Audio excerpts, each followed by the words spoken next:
చంద్రబాబు నాయుడు గారు ఒకటి చెప్పండి, ఇవాళ అమరావతి పేరుతో మీరు రాజధానికి అవసరం లేనటువంటి భూమిని ఉండవల్లి, పెనుమాక తదితర 4-5 గ్రామాల్లో రాజధానితో సంబంధం లేదు, రాజధానికి అవసరం లేదు, అక్కడ ఎవరికి ఏ భూమి కేటాయించేటువంటి ప్లాను లేదు మీ దగ్గర.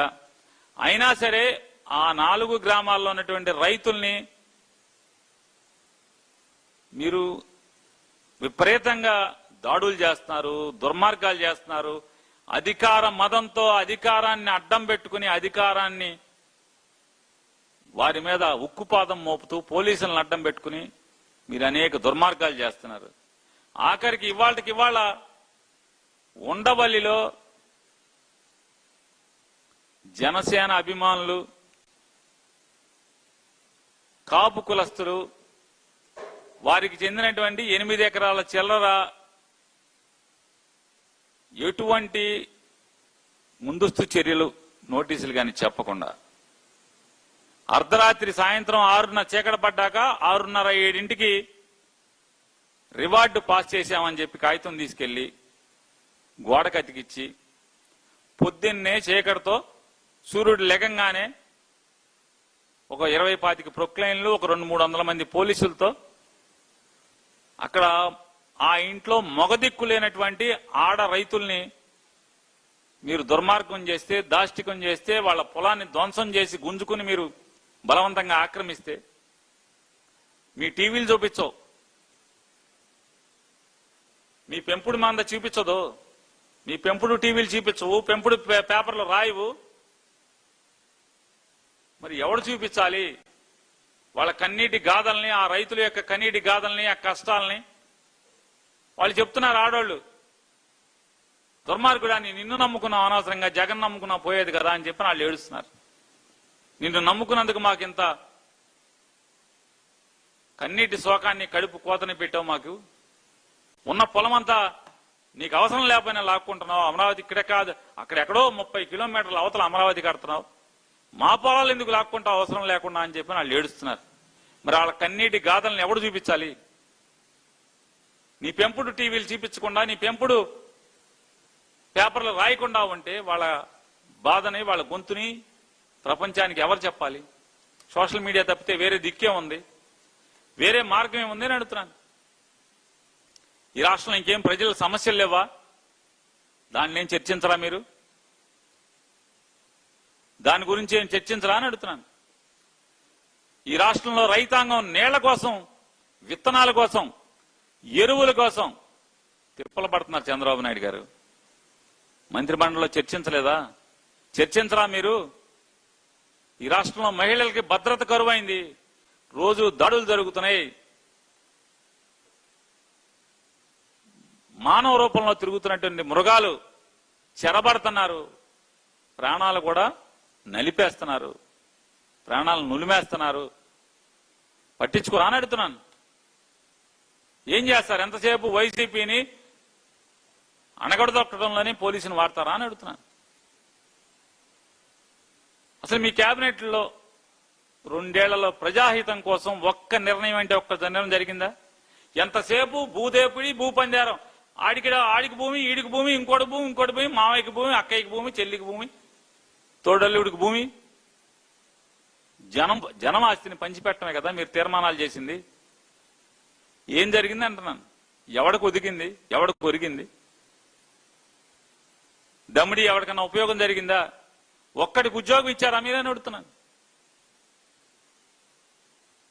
ఒక్కడికి ఏమైనా ఉద్యోగ కల్పన చేశారా? సంవత్సరం జాబ్ క్యాలెండర్ లేకపోతే కాలర్ పట్టుకోండి అన్నాడు. అసలు మంగళగిరి వాళ్ళకి దొరకట్లా. ఇక మావులోడికి, నిరుద్యోగులకి, ఆళ్ళకి ఎక్కడ దొరుకుతాడు కాలర్ పట్టుకుంటాకి? ఓటేసిన మంగళగిరి వాళ్ళకి దొరకట్లా. ఆర్భాటంగా మొదటి నెలలో మాత్రం దర్బార్ అన్నారు. అంబికా దర్బార్ అగరబత్తి మొదటి నెల లోకేష్ చూశాడు, రెండో నెల రాజేష్ చూశాడు, మూడో రోజు సాంబశివరావు చూశాడు, మూడో నెల, ఇక 4వ నెల నుంచి తలుపులు మూసారు. మా ఓటేసిన మంగళగిరి వాళ్ళకే దిక్కు లేదు. ఇంక ఎవడొచ్చి నిరుద్యోగులు వచ్చి కాలర్ పట్టుకుంటారండి. ఎక్కడ పట్టుకుంటారు? చుట్టూ పోలీసులు ఉంటారు. ఎక్స్ ఆర్మీ వాళ్ళు ఒక 40 మందిను, మామూలు పోలీసులు 100 మంది లోకేష్ దగ్గరికి వెళ్ళాలంటే ఎవరిని పట్టుకుంటారు, ఎక్కడ పట్టుకుంటారు? అయితే విమానాల్లో లేకపోతే హెలికాప్టర్లో స్పెషల్ ఫ్లైట్లో ఫోటో ఉంది. మళ్ళీ మామూలుగా ఎక్కడికి వెళ్తున్నాడు అసలు మామూలుగా బేభత్సం బ్రహ్మాండంగా ఉంది అసలు అది ఫ్లైట్లో సీటు. ఫోటో పెట్టాడు ఆయన ఎక్కడో, చూడండి ఒకసారి. ఇలా మూసేలో పన్న చూపించండి ఒకసారి లోకేష్ గారి సరదాలు, మామూలుగా ఆయన జల్సాలు చూద్దాం ఒకసారి. ఒక మంచి నిర్ణయం చేశారా అంటున్నా ఇప్పుడు దాకా? ప్రజల కోసం ఆలోచించరా? ప్రజాహితం కోసం ఆలోచన చేసి అసలు ఒక్క నిర్ణయం ఏమన్నా తీసుకున్నారా మీరు? కేబినెట్ అంటే కక్షలు కార్పణ్యాలు. ఈ ప్రభుత్వం దేనికయ్యా ఉందంటే వైఎస్ఆర్ కాంగ్రెస్ పార్టీ వాళ్ళని జైల్లో పెట్టడం, ఆడిని నలిపేయండి, ఈయన తొక్కేయండి, ఈయన చంపేయండి, మీ అహం ప్రదర్శించుకోవటం. తొక్కి నారదీస్తా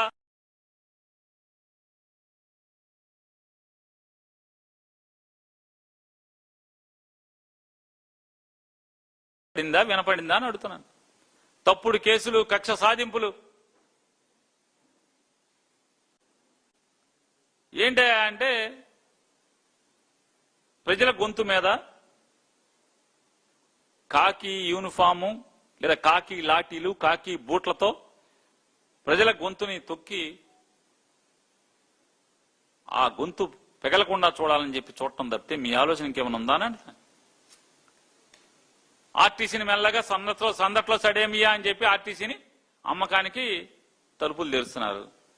ఆర్టీసీ వాళ్ళు రోడ్డు ఎక్కితే తంతారు, పోలీసులను వాడతారు.